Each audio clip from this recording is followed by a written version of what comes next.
Lektion 1: Fahrradabenteuer. Hallo, Anna. Ich hatte gestern das tollste Radabenteuer. Hallo, John. Das klingt aufregend. Erzähl mir mehr darüber. Nun, ich beschloss, einen neuen Weg in den Bergen zu erkunden. Die Landschaft war atemberaubend.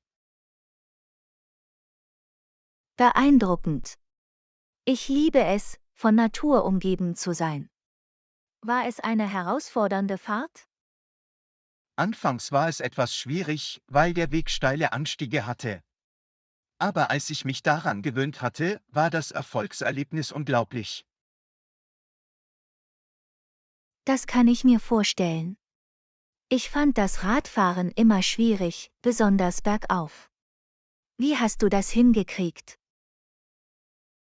Ein Tipp, der mir geholfen hat, war, beim Bergauffahren in einen niedrigeren Gang zu schalten. Das machte das Pedalieren einfacher und effizienter. Das ist ein toller Tipp. Das werde ich bei meinem nächsten Radabenteuer berücksichtigen. Bist du unterwegs auf irgendwelche Hindernisse gestoßen? Ja, es gab ein paar heruntergefallene Äste auf dem Weg, aber ich habe es geschafft, sie ohne Probleme zu umgehen. Es ist wichtig, beim Radfahren wachsam zu bleiben und sich ihrer Umgebung bewusst zu sein. Hattest du während deiner Fahrt Gesellschaft? Ja, ich habe auf dem Trail einen anderen Radfahrer getroffen. Wir unterhielten uns eine Weile und tauschten Tipps zur Fahrradtechnik aus. Das ist wunderbar. Es ist immer schön, bei Outdoor-Aktivitäten Gleichgesinnte zu treffen. Hast du während deiner Fahrt Pausen eingelegt? Ja, ich habe ein paar kurze Pausen eingelegt, um mich auszuruhen und zu trinken. Es ist wichtig, ausreichend Flüssigkeit zu sich zu nehmen, besonders bei langen Fahrten. Unbedingt. Flüssigkeitszufuhr ist der Schlüssel zur Aufrechterhaltung von Energie und Ausdauer. Wie lange hat die gesamte Fahrt gedauert? Ich habe ungefähr 3 Stunden gebraucht, um den Trail abzuschließen. Die Zeit verging wie im Fluge, weil ich die Fahrt so sehr genossen habe. Die Zeit vergeht wie im Fluge, wenn man Spaß hat, in der Tat. Ich bin inspiriert von deinem Radabenteuer, John. Ich könnte erwägen, es selbst auszuprobieren. Das ist toll zu hören, Anna. Radfahren ist nicht nur eine großartige Möglichkeit, aktiv zu bleiben, sondern auch eine fantastische Möglichkeit, neue Orte zu erkunden. Ich stimme zu. Danke, dass du deine Erfahrungen und Tipps mit mir geteilt hast, John. Ich freue mich jetzt auf mein eigenes Radabenteuer.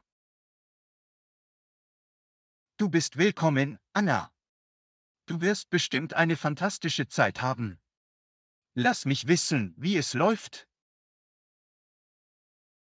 Das werde ich, John. Nochmals vielen Dank und viel Spaß beim Radfahren. Ich wünsche dir auch viel Spaß beim Radfahren, Anna. Pass auf dich auf und genieße die Fahrt. Lektion 2: Kulinarische Kreativität. Hallo Anna, ich habe einige interessante Zutaten in der Speisekammer gefunden. Lass uns überlegen, was wir mit ihnen machen können. Hallo John, das klingt nach einer lustigen Herausforderung. Welche Zutaten haben wir?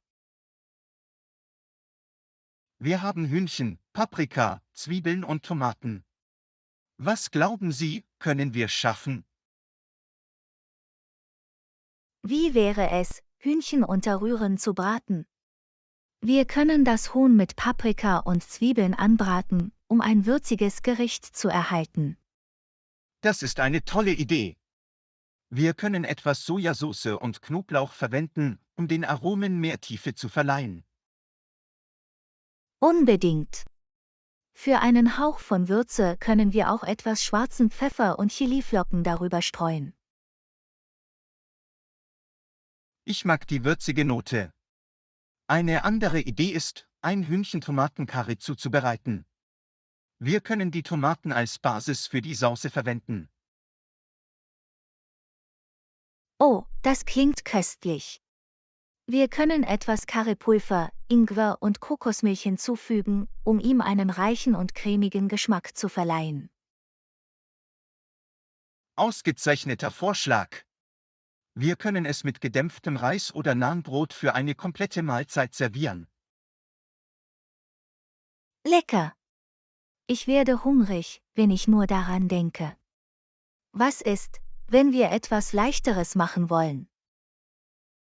Wir können versuchen, einen gegrillten Hühnersalat zuzubereiten. Wir können das Huhn mit Zitronensaft und Kräutern marinieren und es dann perfekt grillen. Das ist eine erfrischende Wahl. Wir können das gegrillte Hähnchen mit gemischtem Gemüse, Kirschtomaten und einer würzigen Vinaigrette vermischen. Klingt nach einer gesunden und befriedigenden Option. Vergessen wir nicht die Vielseitigkeit von Hühnchen-Sandwiches. Unbedingt. Wir können das Hähnchen mit Gewürzen marinieren, grillen oder in der Pfanne braten und es mit frischem Gemüse und Gewürzen zusammenstellen. Das ist eine klassische Wahl. Hühnchen-Sandwiches sind immer ein Publikumsmagnet. Wir können sogar einige Avocadoscheiben für zusätzliche Cremigkeit hinzufügen. Tolle Idee. Avocado würde eine nette Wendung hinzufügen. Es ist erstaunlich, wie viele köstliche Gerichte wir mit nur wenigen Zutaten zubereiten können. In der Tat. Es geht darum, kreativ zu sein und mit Aromen zu experimentieren. Kochen ist eine Kunst. Unbedingt. Es ist eine wunderbare Art, unserer kulinarischen Kreativität Ausdruck zu verleihen. Ich kann es kaum erwarten, diese Ideen in der Küche auszuprobieren. Ich auch. Lass uns kochen und schauen, welche köstlichen Kreationen wir uns einfallen lassen können. Lektion 3: Grocery ran. Hallo Anna, eigentlich geht uns die Milch aus. Könntest du bitte eine Gallone für uns holen? Hallo John, klar. Ich füge es meiner Einkaufsliste hinzu. Brauchen wir sonst noch etwas?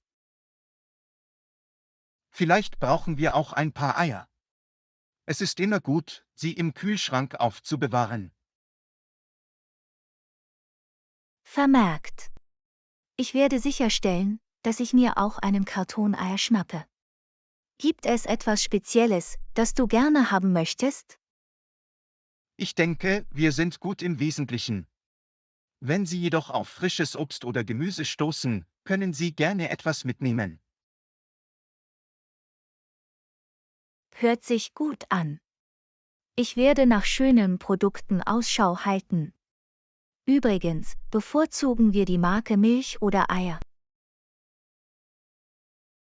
Solange es frisch und von guter Qualität ist, reicht jede Marke aus. Damit können wir flexibel sein. In Ordnung, ich wähle die besten verfügbaren Optionen. Fällt dir sonst noch etwas ein, das wir brauchen? Lass mich nachdenken. Ah, uns geht auch das Müsli aus. Könntest du bitte eine Kiste holen? Kleines Ding. Ich hole mir eine Schachtel mit unserem Lieblingsmüsli. Gibt es eine bestimmte Sorte oder einen bestimmten Geschmack, den Sie möchten? Ich mag den Honignussgeschmack. Es ist immer eine leckere Wahl. Aber Sie können auch etwas auswählen, das Ihnen gefällt. Haninuss ist es dann. Ich bin sicher, wir werden es beide genießen. Sonst noch etwas, bevor ich zum Supermarkt gehe? Ich glaube, das ist alles, was wir jetzt brauchen. Danke für deine Hilfe, Anna. Ich weiß das zu schätzen. Gar kein Problem, John. Es ist mir eine Freude, Ihnen zu helfen. Ich komme in Kürze wieder mit den Einkäufen. Nimm dir Zeit, Anna. Fahr vorsichtig und wir sehen uns, wenn du zurückkommst. Werde ich tun, John. Wir sehen uns bald. Ich freue mich darauf. Pass auf dich auf, Anna. Lektion 4. Technisches Upgrade. Hallo Anna, schauen wir uns die neuen Telefone hier an. Sie haben einige beeindruckende Eigenschaften. Hallo John, klar. Ich bin immer bereit, die neuesten Technologien zu erkunden. Wonach suchst du von einem neuen Handy? Ich brauche ein Handy mit einer besseren Kamera. Ich mag es, Momente festzuhalten und möchte die Qualität meiner Fotos verbessern. Das verstehe ich vollkommen. Eine gute Kamera kann einen großen Unterschied machen. Haben Sie von den neuesten verfügbaren Modellen gehört? Ich habe einige Nachforschungen angestellt, aber ich würde gerne Ihre Gedanken hören. Was empfiehlst du? Nun, die neuen Flaggschiff-Telefone verschiedener Marken bieten hervorragende Kamerafunktionen. Sie verfügen über fortschrittliche Objektive und Bildsensoren. Das klingt vielversprechend. Welche anderen Funktionen sollte ich neben der Kamera berücksichtigen? Das hängt von Ihren Vorlieben ab. Priorisieren Sie Akkulaufzeit, Bildschirmqualität oder Rechenleistung? Die Akkulaufzeit ist mir wichtig, da ich mein Telefon den ganzen Tag über benutze. Ein guter Bildschirm und eine schnelle Leistung wären ein Bonus. Ich stimme zu. Es ist wichtig, ein Telefon zu haben, das Ihren Bedürfnissen gerecht wird. Schauen wir uns die Optionen an und vergleichen wir sie. Auf jeden Fall. Wir können auch nach Telefonen mit erweiterbarem Speicher suchen, wenn Sie viele Fotos und Videos speichern möchten. Das ist ein gutes Argument. Erweiterbarer Speicher kann sich als nützlich erweisen. Aus Gründen der Haltbarkeit können wir auch Telefone in Betracht ziehen, die wasser- und staubdicht sind. Exzellenter Vorschlag. Es ist immer besser, ein gewisses Maß an Schutz für unsere Geräte zu haben.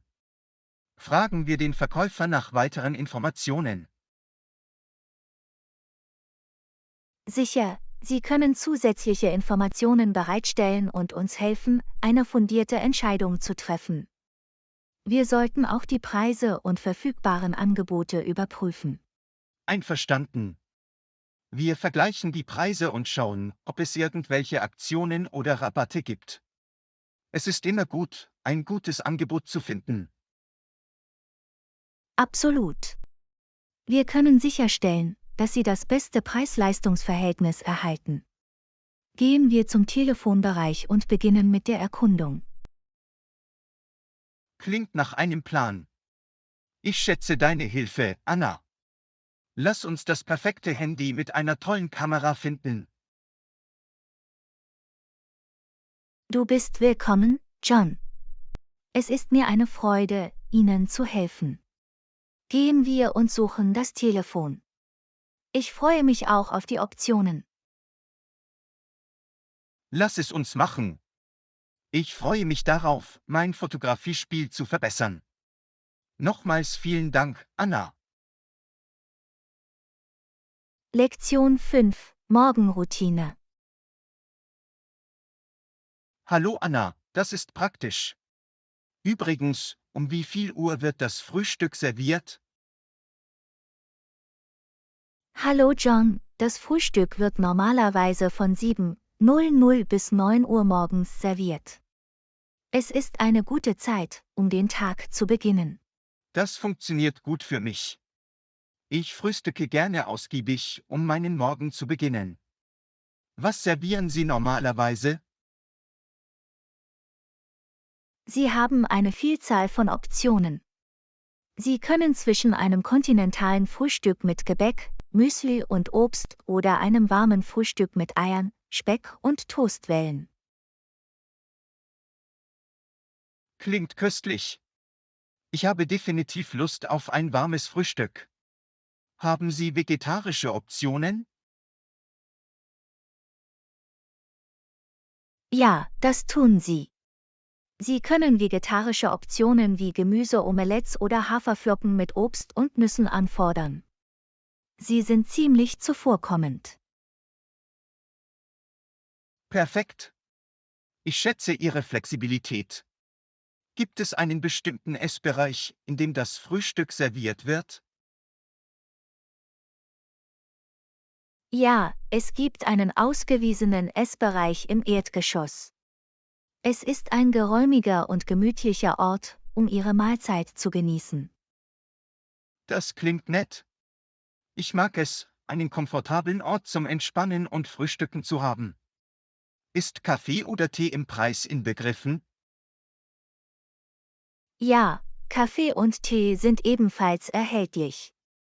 Sie haben eine Auswahl an verschiedenen Sorten, sodass Sie Ihr bevorzugtes Getränk auswählen können.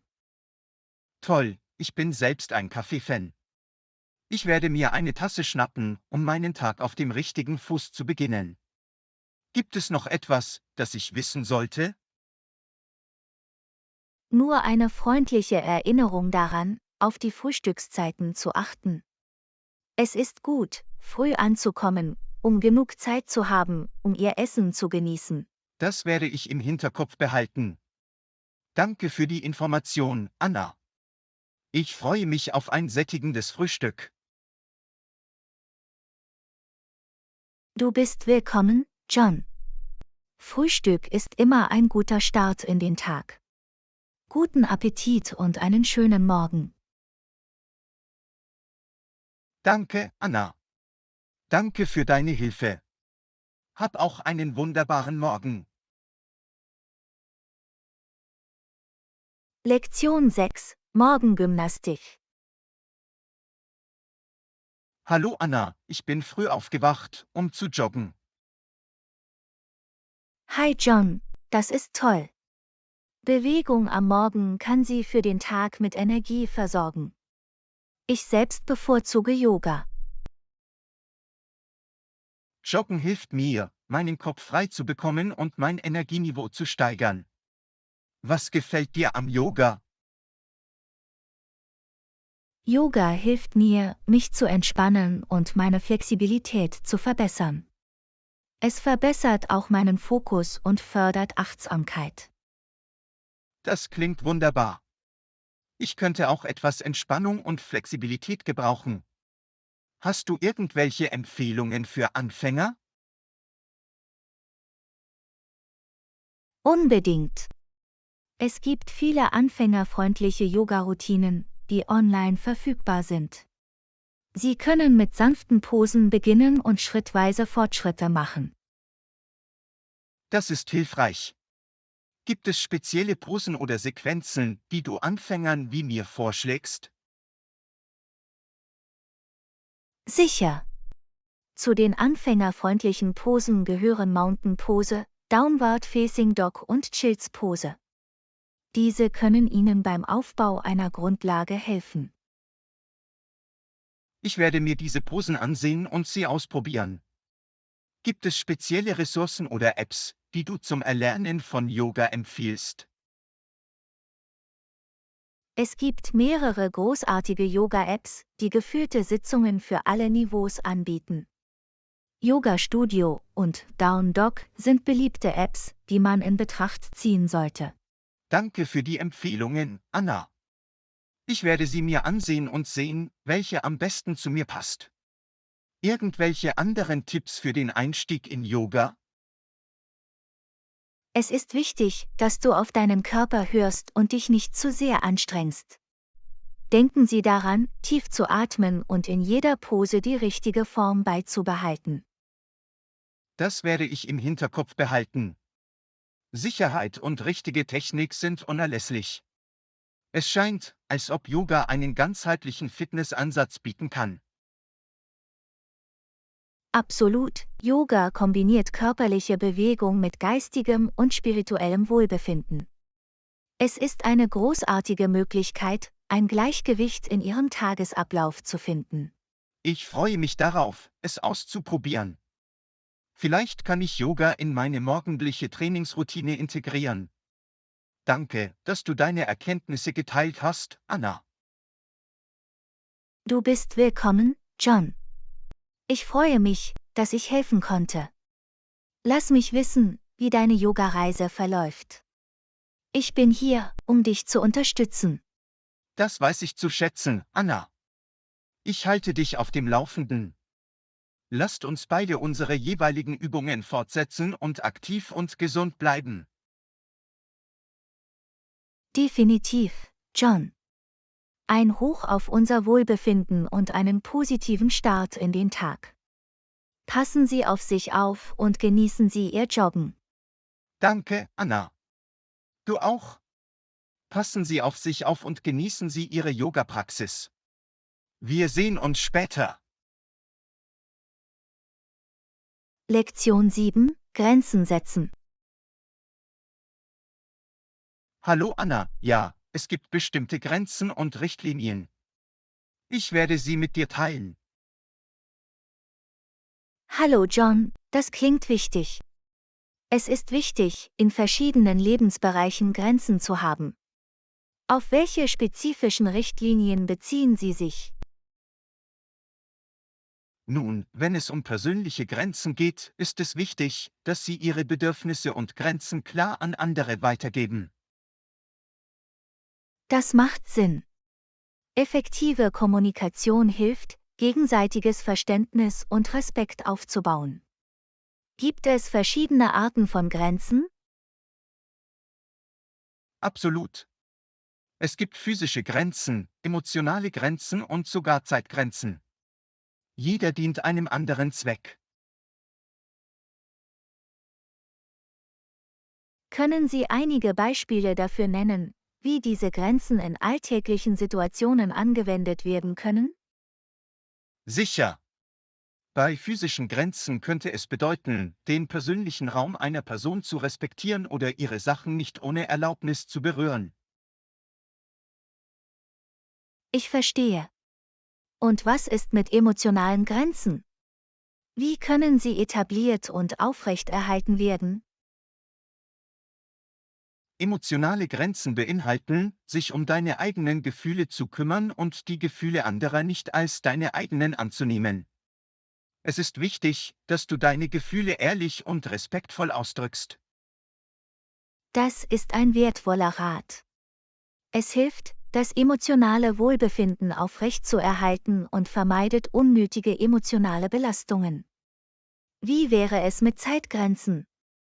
Zeitgrenzen beinhalten, dass sie ihre Zeit effektiv verwalten und Zeit für Arbeit, Entspannung, Beziehungen und andere Prioritäten einplanen. Das ist wichtig, um eine gesunde Work-Life-Balance aufrechtzuerhalten. Gibt es allgemeine Tipps zum Setzen und Halten von Grenzen? Ja, es ist wichtig, selbstbewusst ihre Grenzen auszudrücken. Denken Sie daran, dass es in Ordnung ist, bei Bedarf Nein zu sagen. Es erfordert Übung, aber es ist entscheidend für die Selbstfürsorge und die Aufrechterhaltung gesunder Beziehungen. Gibt es noch andere Erkenntnisse, die Sie teilen möchten? Es ist wichtig, dass Sie regelmäßig mit sich selbst sprechen und Ihre Grenzen neu bewerten, wenn sich Ihre Bedürfnisse und Umstände ändern. Flexibilität und Selbstbewusstsein sind entscheidend. Vielen Dank, dass Sie diese Erkenntnisse geteilt haben, John. Sie sind wertvolle Erinnerungen. Du bist willkommen, Anna. Grenzen sind entscheidend für das persönliche Wachstum und die Aufrechterhaltung gesunder Verbindungen. Lassen Sie uns ihnen weiterhin Priorität einräumen. Absolut, John. Es geht darum, gesunde Grenzen zu setzen und ein ausgeglichenes Leben zu führen. Passt auf euch auf. Danke, Anna. Pass auch auf dich auf und hab einen schönen Tag vor dir. Lektion 8: Häufigkeit der Übungen. Hallo Anna, mach diese Übungen, um Ergebnisse zu sehen. Idealerweise mindestens 3-mal pro Woche. Hallo John, das klingt nach einem guten Plan. Beständigkeit ist der Schlüssel, wenn es um Bewegung geht. Auf welche Art von Übungen beziehen Sie sich? Ich spreche von einer Kombination aus Herz-Kreislauf-Übungen wie Laufen oder Radfahren sowie Krafttrainingsübungen wie Gewichtheben oder Körpergewichtsübungen. Das klingt umfassend. Wie lang sollte jede Trainingseinheit sein? Es wird empfohlen, pro Sitzung mindestens 30 Minuten Training mit mäßiger Intensität anzustreben. Du kannst die Dauer schrittweise erhöhen, während du deine Ausdauer aufbaust. Das scheint machbar. Gibt es spezielle Übungen, die du für Anfänger vorschlägst? Für Herz-Kreislauf-Übungen ist flottes Gehen oder Joggen ein guter Ausgangspunkt. Was das Krafttraining angeht, können Körpergewichtsübungen wie Kniebeugen, Liegestütze und Planken effektiv sein. Das sind vertraute Übungen. Kann ich sie zu Hause machen oder muss ich ins Fitnessstudio gehen? Du kannst sie auf jeden Fall zu Hause machen. Für Körpergewichtsübungen ist nur eine minimale Ausrüstung erforderlich und Sie können auch Haushaltsgegenstände als Ersatz für Gewichte verwenden. Das ist praktisch. Wie kann ich motiviert bleiben, regelmäßig Sport zu treiben? Wenn Sie sich realistische Ziele setzen und Ihre Fortschritte verfolgen, können Sie die Motivation aufrechterhalten. Du kannst auch einen Trainingspartner finden oder an Fitnesskursen teilnehmen, um zusätzliche Verantwortung zu übernehmen. Gute Vorschläge. Das werde ich im Hinterkopf behalten. Gibt es eine bestimmte Tageszeit, zu der man am besten Sport treiben kann? Die beste Zeit zum Trainieren ist immer dann, wenn es in Ihren Zeitplan passt und wenn Sie sich am meisten Energie fühlen. Manche Menschen bevorzugen den Morgen, während andere den Abend bequemer finden. Ich werde mit verschiedenen Zeiten experimentieren, um herauszufinden, was für mich am besten funktioniert. Gibt es irgendwelche Vorsichtsmaßnahmen oder Sicherheitstipps, die ich Es beachten ist sollte? wichtig, sich vor dem Training aufzuwärmen und danach abzukühlen, um Verletzungen vorzubeugen. Bleiben Sie hydratisiert, hören Sie auf Ihren Körper und wenden Sie sich an einen Arzt, wenn Sie Bedenken haben.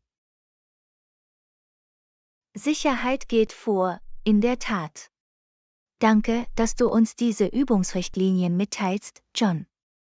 Ich fühle mich jetzt sicherer, wenn es darum geht, eine Routine zu beginnen. Du bist willkommen, Anna. Ich freue mich, dass ich helfen konnte. Denken Sie daran, dass Beständigkeit und schrittweiser Fortschritt entscheidend sind. Ich bin hier, um Sie auf Ihrem Weg zu unterstützen. Ich weiß deine Unterstützung zu schätzen, John. Lassen Sie uns beide regelmäßig Sport treiben und die Vorteile genießen, die das mit sich bringt. Auf einen gesünderen Lebensstil. Absolut, Anna. Ein Hoch auf unsere Gesundheit und unser Wohlbefinden. Passen Sie auf sich auf und haben Sie ein gutes Training. Lektion 9: Roadtrip-Planung. Hallo Anna, meine Zeit und erkunde verschiedene Städte. Großartig. Hast du deine Stopps auf dem Weg geplant? Hallo John, ja, ich freue mich darauf, neue Orte zu entdecken. Ich habe einige Nachforschungen angestellt und habe ein paar Städte im Sinn. Wie steht's mit dir? Das ist fantastisch. Ich habe mir auch einige interessante Städte angesehen, die ich besuchen kann.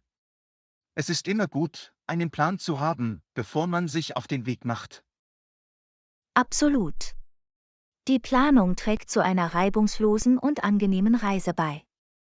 Welche Städte ziehen Sie in Betracht? Ich denke darüber nach, in einer bezaubernden Küstenstadt, einer historischen Bergstadt und einer pulsierenden Stadt, die für ihre Kulturszene bekannt ist, vorbeizuschauen. Wie steht's mit dir? Klingt nach einer abwechslungsreichen Reiseroute. Ich erwäge, eine malerische Stadt auf dem Land, eine malerische Stadt am See und eine geschäftige Marktstadt zu erkunden. Die klingen faszinierend. Wie hast du dich für diese Städte entschieden? Irgendwelche spezifischen Kriterien? Ich habe nach Städten gesucht, die einzigartige Attraktionen, natürliche Schönheit und Möglichkeiten bieten, die lokale Kultur zu erleben. Ich habe auch Bewertungen und Empfehlungen von anderen Reisenden gelesen. Das ist ein kluger Ansatz. Es ist wichtig, verschiedene Faktoren zu berücksichtigen, um die Reise an unsere Interessen anzupassen. Hast du irgendwelche versteckten Juwelen gefunden? Ja, ich habe eine weniger bekannte Stadt mit schönen Wanderwegen und einem renommierten lokalen Lebensmittelmarkt entdeckt. Es scheint ein verstecktes Juwel zu sein, das es wert ist, entdeckt zu werden. Wunderbar. Das Aufdecken versteckter Juwelen verleiht der Reise ein abenteuerliches Element. Hast du die Dauer des Aufenthalts in jeder Stadt geplant? Ja, ich habe für jede Stadt ein paar Tage eingeplant, um genug Zeit zu haben, um die Hauptattraktionen zu erkunden und in die lokale Atmosphäre einzutauchen. Das ist eine gute Strategie. Es ist wichtig, ein Gleichgewicht zwischen dem gründlichen Erleben jeder Stadt und genügend Zeit für Spontanität zu finden. Haben Sie Transportmöglichkeiten in Betracht gezogen? Ja, ich habe aus Gründen der Flexibilität und Bequemlichkeit darüber nachgedacht, ein Auto zu mieten. So kann ich mich problemlos zwischen den Städten bewegen und die Umgebung erkunden. Ein Auto zu mieten ist eine gute Idee. Es gibt Ihnen die Freiheit, sich abseits der ausgetretenen Pfade zu bewegen. Haben Sie irgendwelche Unterbringungsvereinbarungen getroffen? Ich habe in jeder Stadt gemütliche Bed- und Breakfasts reserviert. Sie bieten ein komfortables und authentisches Erlebnis, das zur allgemeinen Reisestimmung passt. Ein Aufenthalt in einem Bed und Breakfast verleiht der Reise eine bezaubernde Note. Es ist eine großartige Möglichkeit, mit der lokalen Gemeinschaft in Kontakt zu treten. Freust du dich auf deinen bevorstehenden Roadtrip? Unbedingt. Ich kann es kaum erwarten, mich auf dieses Abenteuer einzulassen und bleibende Erinnerungen zu schaffen. Die Erkundung neuer Städte ist immer eine bereichernde Erfahrung. Ich teile deine Begeisterung, Anna. Reisen öffnet unseren Geist und erweitert unseren Horizont. Ich hoffe, du hast einen unglaublichen Roadtrip. Danke, John. Ich werde auf jeden Fall meine Erfahrungen mit Ihnen teilen. Ich wünsche Ihnen auch eine sichere Reise und viel Spaß bei der Erkundung verschiedener Städte. Ich freue mich darauf, von deiner Reise zu hören, Anna. Danke und pass auf dich auf. Wir sehen uns, wenn du zurück bist. Lektion 10: Konstruktives Verhandeln. Hallo Anna, faires und konstruktives Gespräch. Großartig. Lassen Sie uns mit den Verhandlungen beginnen. Was sind die wichtigsten Punkte, mit denen wir uns befassen müssen? Hallo John, in der Tat. Zunächst sollten wir unsere Ziele klar definieren und die Bedürfnisse des jeweils anderen verstehen. Welche Ergebnisse streben Sie an? Ich suche nach einer Win-Win-Situation, von der beide Seiten profitieren. Es ist wichtig, eine Lösung zu finden, die unseren jeweiligen Zielen und Interessen entspricht. Wie steht's mit dir? Ich teile die gleiche Perspektive. Es ist wichtig, Gemeinsamkeiten zu finden und eine Einigung zu erzielen, die beide Seiten zufriedenstellt. Können wir die Einzelheiten besprechen? Absolut. Lassen Sie uns damit beginnen, unsere Prioritäten zu skizzieren. Was sind für Sie die wichtigsten Aspekte dieser Verhandlung? Für mich ist es von entscheidender Bedeutung, die Kostenwirksamkeit des Vorschlags und die langfristige Nachhaltigkeit des Abkommens zu berücksichtigen. Welchen Faktoren räumen Sie Priorität ein? Wirtschaftlichkeit und Nachhaltigkeit sind in der Tat von entscheidender Bedeutung. Darüber hinaus schätze ich Flexibilität und das Potenzial für eine zukünftige Zusammenarbeit. Wie können wir während der gesamten Verhandlung eine offene Kommunikation sicherstellen? Offene Kommunikation ist der Schlüssel.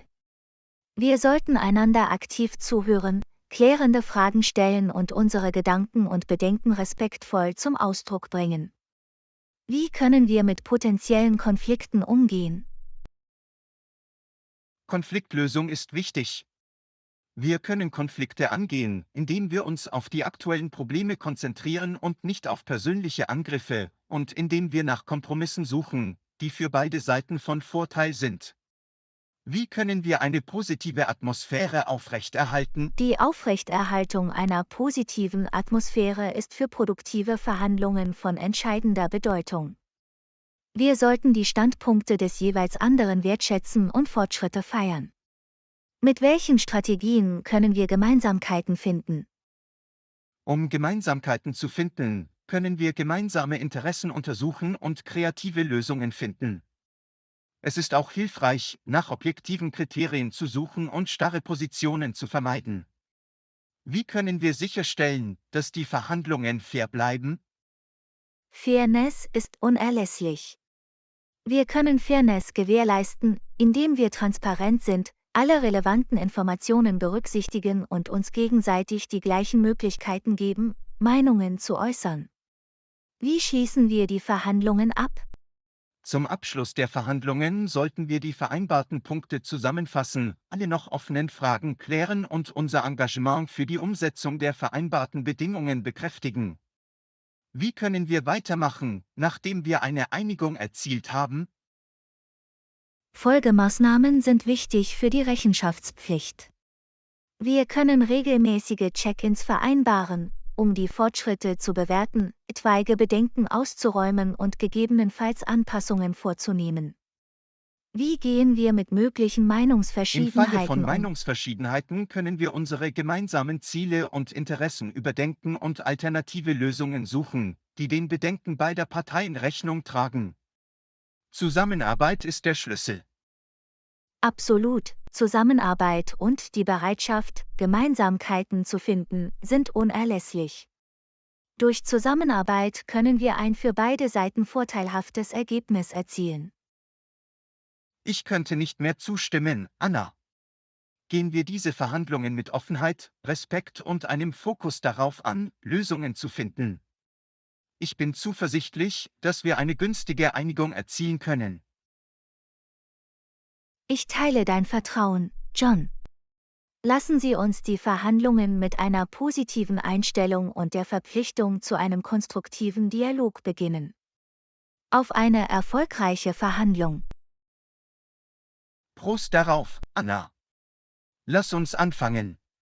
Ich freue mich darauf, Gemeinsamkeiten zu finden und eine für beide Seiten vorteilhafte Einigung zu erzielen. Lektion 11: Erforschung neuer Lernstrategien. Hallo Anna, hast du in letzter Zeit neue Lernstrategien entdeckt? Hallo John. Ja, ich habe einige kleinere Schritte ausprobiert, die hilfreich klingen. Ich habe zum Beispiel angefangen, Karteikarten zu verwenden, um neue Vokabeln zu lernen. Karteikarten sind großartig. Sie erleichtern das Auswendiglernen von Wörtern. Hast du versucht, Gedächtnistechniken mit deinen Karteikarten zu verwenden? Ja, habe ich. Ich verwende visuelle Bilder und Assoziationen, um mich an die Bedeutung von Wörtern zu erinnern. Bisher war es ziemlich effektiv. Das ist beeindruckend, Anna. Eine weitere nützliche Technik besteht darin, das Sprechen mit Muttersprachlern zu üben. Haben Sie darüber nachgedacht, Partner für den Sprachaustausch zu finden? Unbedingt. Ich bin einer Online-Sprachaustausch-Community beigetreten und habe Gespräche mit englischen Muttersprachlern geführt. Es war eine fantastische Möglichkeit, meine Sprechfähigkeiten zu verbessern. Das ist fantastisch, Anna. Mit Muttersprachlern zu sprechen ist eine wertvolle Gelegenheit, natürliche Ausdrücke zu lernen und die Aussprache zu verbessern. Haben Sie versucht, Ihre eigene Stimme aufzunehmen, um Bereiche zu identifizieren, in denen Sie sich verbessern können? Ja, habe ich. Es war eine augenöffnende Erfahrung. Mir sind einige Bereiche aufgefallen, in denen ich an meiner Intonation und Klarheit arbeiten muss. Mich selbst aufzunehmen war eine großartige Möglichkeit, mich selbst einzuschätzen. Das ist ein kluger Ansatz, Anna. Ein weiterer Vorschlag ist, Filme oder Fernsehsendungen auf Englisch mit Untertiteln anzusehen. Es hilft Ihnen, sich an die Sprache zu gewöhnen und verbessert Ihre Hörfähigkeiten. Hast du das versucht? Ja, habe ich. Es war eine unterhaltsame Art, in die Sprache einzutauchen. Ich schaue Filme mit englischen Untertiteln, und das hilft mir, umgangssprachliche Ausdrücke und verschiedene Akzente zu verstehen. Das ist fantastisch, Anna. Es ist toll zu sehen, wie du verschiedene Strategien erforschst. Haben Sie darüber nachgedacht, Musik in Ihre Lernroutine aufzunehmen? Ja, habe ich. Ich höre englische Lieder und lese den Text, um die Bedeutung hinter den Wörtern zu verstehen. Es macht nicht nur Spaß, sondern hilft mir auch, meinen Wortschatz zu erweitern. Das ist wunderbar, Anna. Musik ist ein mächtiges Werkzeug zum Sprachenlernen. Haben Sie abschließend versucht, Apps oder Online-Plattformen zum Sprachenlernen zu verwenden? Ja, ich habe eine Sprachlern-App auf meinem Handy verwendet. Sie bietet interaktive Übungen und Quizfragen, um das Gelernte zu vertiefen. Es war eine bequeme Möglichkeit, unterwegs zu üben. Das ist toll zu hören, Anna. Die Integration von Technologie in Ihren Lernprozess kann sehr nützlich sein. Erforschen Sie weiterhin neue Strategien, und ich bin mir sicher, dass Sie auf Ihrem Englisch-Lernweg weitere Fortschritte machen werden. Danke, John. Ich werde auf jeden Fall weiter neue Dinge ausprobieren. Es ist aufregend, verschiedene Herangehensweisen zu entdecken und zu sehen, wie sie zu meiner Sprachentwicklung beitragen. Absolut, Anna. Eine Sprache zu lernen ist ein fortwährendes Abenteuer. Bleiben Sie motiviert und genießen Sie den Prozess. Ich bin zuversichtlich, dass Sie Ihre Ziele erreichen werden. Danke für deine Ermutigung, John. Ich danke dir für deine Unterstützung. Lassen Sie uns weiterhin gegenseitig bei unseren Bemühungen zum Sprachenlernen inspirieren. Definitiv, Anna. Zusammen können wir Großes erreichen. Lassen Sie uns weiter voranschreiten und neue Wachstumschancen nutzen. Lektion 12: Umweltaktivismus. Hallo Anna. Hast du die Nachricht von jungen Aktivisten gesehen, die Maßnahmen zur Bekämpfung des Klimawandels fordern? Oh ja, das habe ich. Ich bin beeindruckt von der Entschlossenheit der Jugendlichen, etwas zu bewegen. Es ist inspirierend. Unbedingt. Ihre Leidenschaft ist ansteckend. Sie verstehen wirklich, wie dringend es ist, unseren Planeten zu schützen. Auf jeden Fall.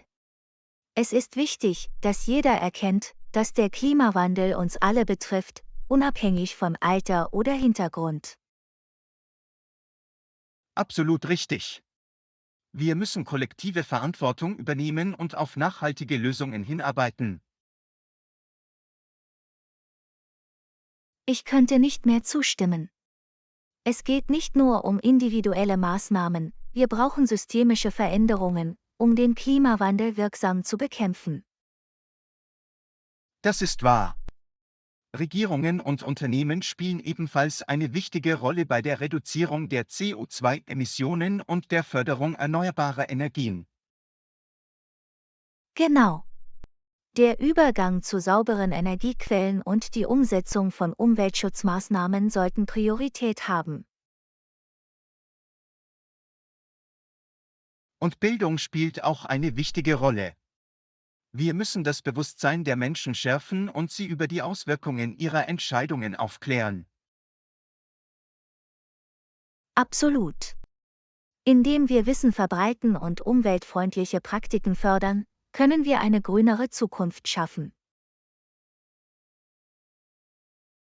Auf jeden Fall.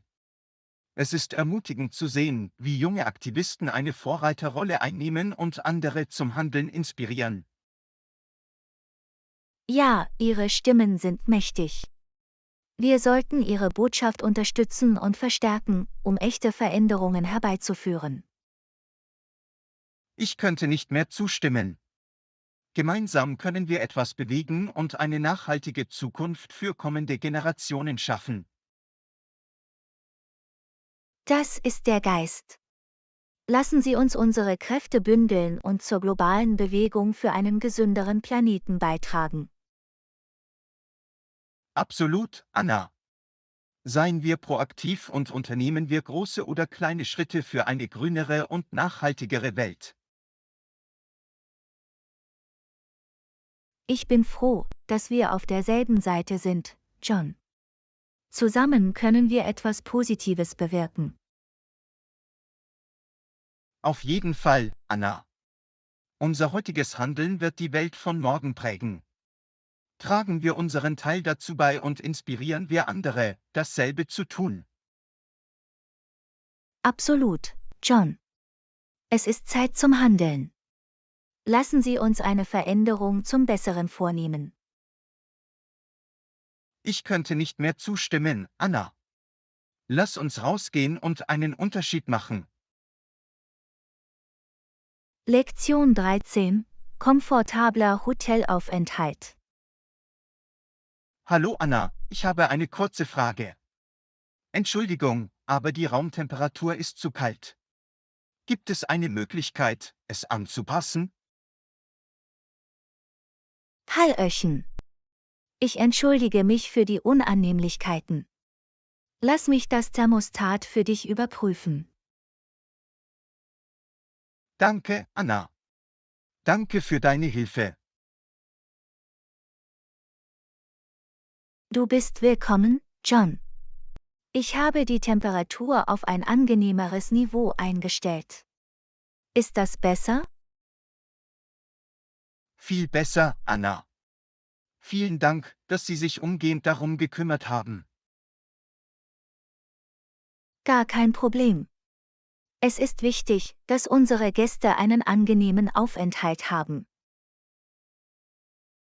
Ich stimme vollkommen zu, Anna. Eine angenehme Raumtemperatur macht einen großen Unterschied. Absolut. Wir bemühen uns, unseren Gästen eine gemütliche Umgebung zum Entspannen und Erholen zu bieten. Das ist toll zu hören.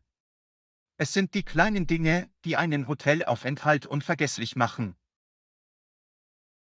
Genau. Liebe zum Detail und Kundenzufriedenheit haben für uns oberste Priorität. Das merke ich. Der Service hier war bisher ausgezeichnet.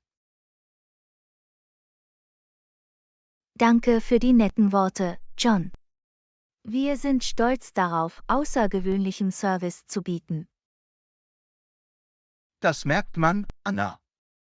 Ich bin beeindruckt von der Professionalität und Gastfreundschaft. Das freut mich zu hören, John. Unser Team arbeitet hart daran, eine einladende Atmosphäre zu schaffen. Nun, du machst einen fantastischen Job. Ich fühle mich hier wie zu Hause. Das ist wunderbar zu hören. Wir möchten, dass sich unsere Gäste wohl und umsorgt fühlen. Mission erfüllt, Anna. Ich schätze die Mühe, die Sie und Ihr Team unternommen haben, um diesen Aufenthalt so angenehm wie möglich zu gestalten. Danke, John. Es war mir eine Freude, Ihnen zu helfen. Wenn Sie noch etwas benötigen, zögern Sie bitte nicht zu fragen. Das werde ich, Anna. Nochmals vielen Dank für Ihren exzellenten Service. Du bist sehr willkommen, John. Genieß den Rest deines Aufenthalts. Das werde ich auf jeden Fall, Anna. Vielen Dank und einen schönen Tag. Lektion 14: Einzigartige Geschäfte erkunden. Hallo Anna. Ich habe darüber nachgedacht, verschiedene Geschäfte zu erkunden, um etwas Einzigartiges zu finden. Das ist eine gute Idee, oder? Hallo John. Absolut, es ist eine großartige Idee. Die Erkundung einzigartiger Geschäfte kann zu aufregenden Entdeckungen führen. Ich stimme zu. Es macht immer Spaß, etwas Besonderes zu finden, das Sie in normalen Geschäften nicht finden. Auf jeden Fall. Boutiquen und lokale Märkte bieten oft eine große Auswahl an Unikaten. Das ist genau das, was ich suche. Ich möchte etwas Unverwechselbares und Einzigartiges finden. Du bist auf dem richtigen Weg, John. Unabhängige Geschäfte zeigen oft die Kreativität lokaler Handwerker. Das macht es so interessant. Die Unterstützung lokaler Unternehmen und Künstler ist ebenfalls wichtig. Absolut. Es hilft der lokalen Wirtschaft und fördert eine blühende kreative Gemeinschaft. Ich bin froh, dass wir auf derselben Seite sind, Anna. Also, wo sollte ich meine Suche nach einzigartigen Geschäften beginnen? Sie können damit beginnen, trendige Viertel zu erkunden oder online nach Fachgeschäften zu suchen. Das klingt nach einem Plan. Ich mache eine Liste mit Orten, die ich besuchen möchte, und beginne mein Abenteuer. Das ist ein großartiger Ansatz, John. Man weiß nie, auf welche versteckten Juwelen man stoßen könnte. Genau. Es verleiht dem Einkaufserlebnis ein gewisses Maß an Überraschung und Vorfreude. Das tut es auf jeden Fall. Außerdem wirst du über jedes Unikat, das du findest, eine Geschichte zu erzählen haben. Das ist das Schöne daran. Jeder Gegenstand wird seine eigene Geschichte und Bedeutung haben. Absolut. Es verleiht ihren Sachen eine persönliche Note und macht sie bedeutungsvoller. Ich könnte nicht mehr zustimmen, Anna. Es geht darum, Dinge zu finden, die zu Ihrem eigenen Stil und Ihrer Persönlichkeit passen. Auf jeden Fall. Es ist eine Möglichkeit, sich auszudrücken und sich von der Masse abzuheben. Ich freue mich darauf, mich jetzt auf diese Einkaufsreise zu begeben. Danke für die Inspiration, Anna. Du bist willkommen, John. Viel Spaß bei Ihrer Erkundung und haben Sie eine fantastische Zeit beim Entdecken einzigartiger Schätze. Das werde ich, Anna. Und wenn Sie jemals auf interessante Geschäfte stoßen, lassen Sie es mich wissen. Natürlich, John. Ich werde die Augen offen halten und alle Empfehlungen teilen, auf die ich stoße. Das wäre wunderbar. Danke, Anna. Danke für deine Hilfe.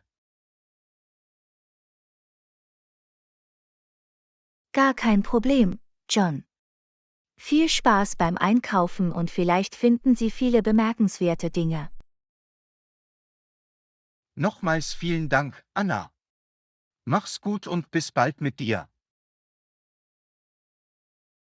Lektion 15: die Freude, einen Freund zu überraschen.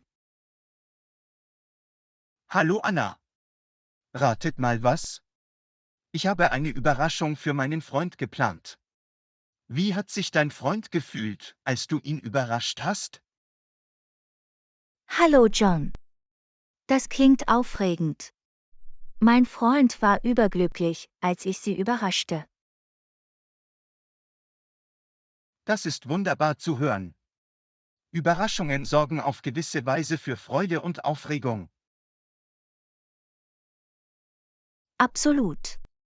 Es ist so ein besonderes Gefühl, die Freude in ihren Gesichtern zu sehen. Das kann ich mir vorstellen. Es ist das Überraschungsmoment, das das Erlebnis unvergesslich macht. Auf jeden Fall. Es zeigt, dass sie sich ins Zeug gelegt haben, damit sie sich besonders fühlen. Genau das habe ich angestrebt. Ich wollte einen unvergesslichen Moment für meinen Freund schaffen. Ich bin sicher, dein Freund wird die Mühe und die Aufmerksamkeit hinter der Überraschung zu schätzen wissen. Das hoffe ich. Es ist immer schön, etwas Besonderes für die Menschen zu tun, die uns wichtig sind. Absolut. Es stärkt die Bindung und schafft bleibende Erinnerungen. Das ist es, was ich anstrebe, Anna. Erinnerungen, die wir ein Leben lang bewahren können. Ich bin sicher, dein Freund wird diese Überraschung und die Erinnerungen, die sie hervorruft, zu schätzen wissen. Das hoffe ich wirklich. Ihr Glück zu sehen, wird es alles wert sein. Daran habe ich keinen Zweifel, John. Dein Freund hat Glück, dich zu haben. Danke, Anna. Es geht darum, Freude zu verbreiten und dafür zu sorgen, dass Momente zählen. Du hast absolut recht. Kleine Gesten können einen großen Einfluss auf den Tag eines Menschen haben. Das ist das Schöne daran. Das muss nicht extravagant sein. Es ist der Gedanke, der zählt. Genau. Es sind der Gedanke und die Mühe, die die Überraschung bedeutungsvoll machen. Ich könnte nicht mehr zustimmen, Anna. Es sind die einfachen Dinge, die oft die meiste Freude bereiten. Absolut. Es sind die unerwarteten Gesten, die das Herz wärmen und zum Lächeln bringen. Ich kann es kaum erwarten, den Gesichtsausdruck meines Freundes zu sehen, wenn sich die Überraschung entfaltet. Es wird von unschätzbarem Wert sein, John. Dein Freund wird eine wundervolle Überraschung erleben. Das hoffe ich. Danke für die Ermutigung, Anna. Das bedeutet mir viel. Du bist willkommen, John. Ich bin mir sicher, dass alles fantastisch werden wird. Ich schätze deinen Optimismus, Anna. Das steigert meine Aufregung noch mehr. Das freut mich zu hören, John. Genieß die Überraschung und die Freude, die sie mit sich bringt. Das werde ich, Anna. Danke für deine Unterstützung. Wir sprechen uns bald wieder. Lektion 16: Neue Ideen in Betracht ziehen. Hallo Anna. Ich habe über eine neue Idee für unser Projekt nachgedacht. Ich muss mich bei der Personalabteilung erkundigen, aber das können wir in Betracht ziehen. Hallo John. Das klingt faszinierend. Neue Ideen bringen oft neue Perspektiven und Möglichkeiten mit sich. Absolut. Es ist wichtig, verschiedene Möglichkeiten zu erkunden, um unser Projekt zu verbessern. Ich stimme zu. Innovation und Anpassungsfähigkeit sind der Schlüssel, um in der heutigen schnelllebigen Welt die Nase vorn zu haben. Genau aus diesem Grund glaube ich, dass sich diese Idee positiv auswirken könnte. Ich bin neugierig, mehr zu erfahren. Wie kam es zu dieser Idee und wie können wir Ihrer Meinung nach davon profitieren? Nun, ich habe nach neuen Trends in unserer Branche gesucht und bin auf ein Konzept gestoßen, das perfekt zu unseren Zielen passt. Das ist interessant. Es ist immer gut, auf dem Laufenden zu bleiben und offen für neue Ansätze zu sein. Genau. Dieses Konzept hat das Potenzial, unsere Prozesse zu rationalisieren und die Effizienz zu verbessern. Das ist auf jeden Fall eine Überlegung wert. Dies könnte zu Kosteneinsparungen und besseren Ergebnissen führen. Darauf hoffe ich. Ich glaube, es kann unseren Arbeitsablauf optimieren und unseren Kunden bessere Ergebnisse liefern.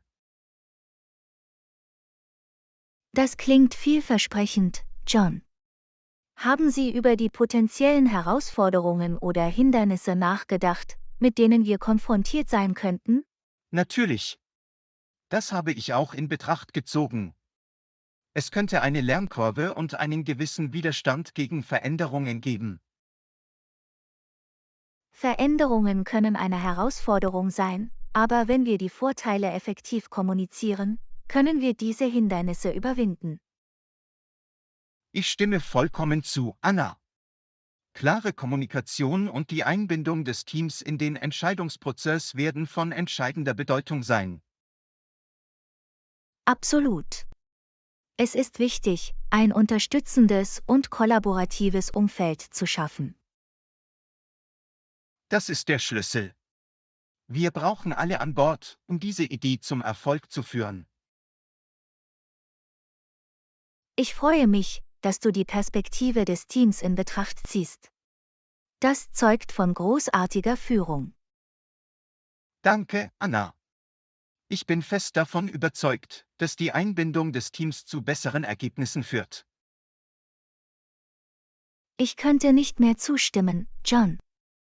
Wenn sich alle wertgeschätzt und einbezogen fühlen, geben sie ihr Bestes. Genau. Es fördert das Gefühl der Eigenverantwortung und des Engagements für das Projekt. Ich freue mich über diese neue Idee, John.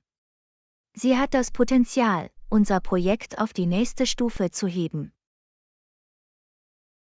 Das freut mich zu hören, Anna. Ihr Enthusiasmus und Ihre Unterstützung bedeuten mir viel. Ich bin hier, um dich zu unterstützen, John. Lassen Sie mich wissen, wie ich helfen kann, diese Idee Wirklichkeit werden zu lassen. Ich schätze deine Hilfsbereitschaft, Anna. Zusammen können wir einen positiven Unterschied machen. Absolut, John. Gehen wir mit Zuversicht voran und erkunden wir das Potenzial dieser Idee. Einverstanden, Anna. Ich werde die Personalabteilung kontaktieren und weitere Informationen einholen. Danke für Ihre Ermutigung. Du bist willkommen, John. Viel Glück bei der HR-Diskussion. Halten Sie mich über den Fortschritt auf dem Laufenden. Das werde ich, Anna. Nochmals vielen Dank. Wir sprechen uns bald wieder. Lektion 17: Festliche Feste. Hallo Anna. Ich habe gehört, dass in der Stadt eine Feier stattfand. Das muss interessant gewesen sein. Hast du an den Feierlichkeiten teilgenommen? Hallo John. Ja, habe ich. Es war eine lebendige Veranstaltung. Ich habe jeden Moment genossen. Das klingt fantastisch. Ich liebe es, an freudigen Festen teilzunehmen. Unbedingt. Es ist eine großartige Gelegenheit, in die lokale Kultur und Traditionen einzutauchen. Ich könnte nicht mehr zustimmen. Festivals bringen Menschen auf einzigartige Weise zusammen. Das tun sie. Es ist eine Zeit, in der sich Gemeinschaften zusammenschließen und in Harmonie feiern. Das ist wunderschön. Ich finde es faszinierend, verschiedene Bräuche und Rituale mitzuerleben.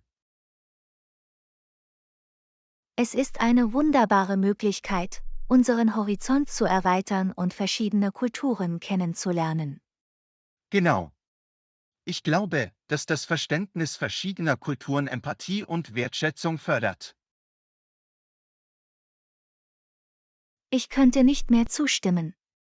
Es hilft uns, Vielfalt anzunehmen und unsere gemeinsame Menschlichkeit zu feiern. Absolut. Haben Sie während der Feier an bestimmten Aktivitäten teilgenommen? Ja, habe ich. Es gab traditionelle Tänze, Musikdarbietungen und sogar eine Lebensmittelmesse. Das klingt nach einer Menge Spaß. Ich genieße es, auf Festivals neue Küchen zu erleben. Es war ein Fest für die Sinne, John. Der Duft von köstlichem Essen erfüllte die Luft. Ich kann es mir fast vorstellen. Essen bringt Menschen zusammen, nicht wahr? Das tut es auf jeden Fall. Das gemeinsame Essen ist eine universelle Möglichkeit, Bindungen zu verbinden und zu pflegen. Das ist wahr. Festivals bieten den perfekten Rahmen, um bleibende Erinnerungen zu schaffen. Absolut. Die Energie und der Enthusiasmus der Menge sind ansteckend. Ich kann mir die lebendige Atmosphäre der Feierlichkeiten vorstellen, in der die Leute lachen und sich amüsieren. Du hast recht, John. Gelächter und Freude waren während der Feier im Überfluss vorhanden.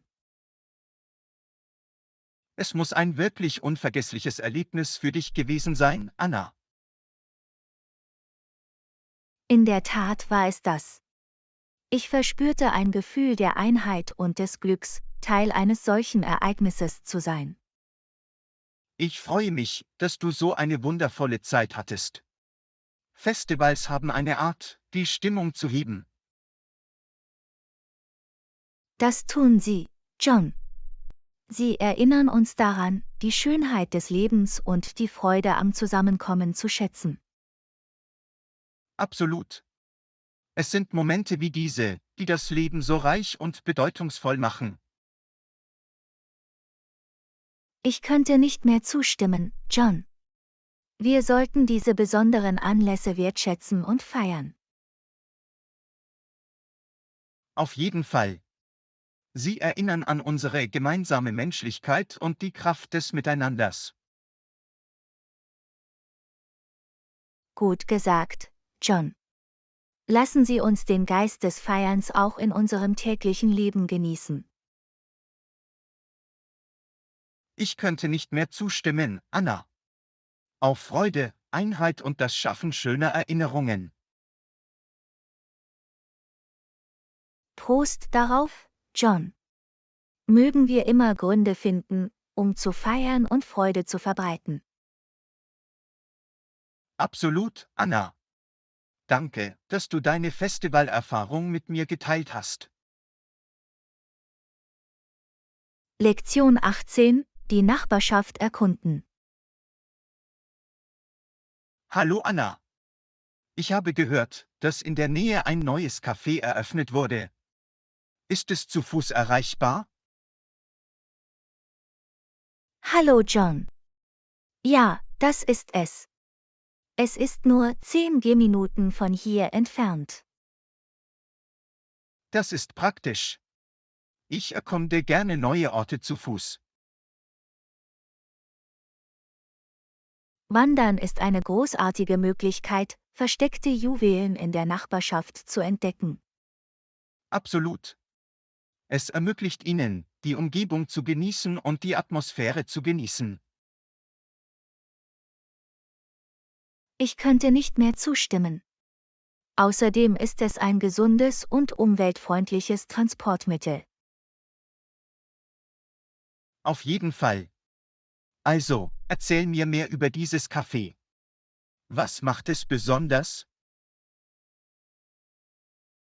Nun, es hat ein gemütliches Ambiente mit bequemen Sitzgelegenheiten und wunderschöner Einrichtung.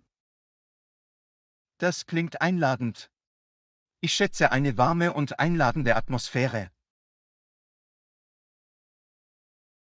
Das Café bietet auch eine große Auswahl an Gourmet-Kaffees und köstlichem Gebäck.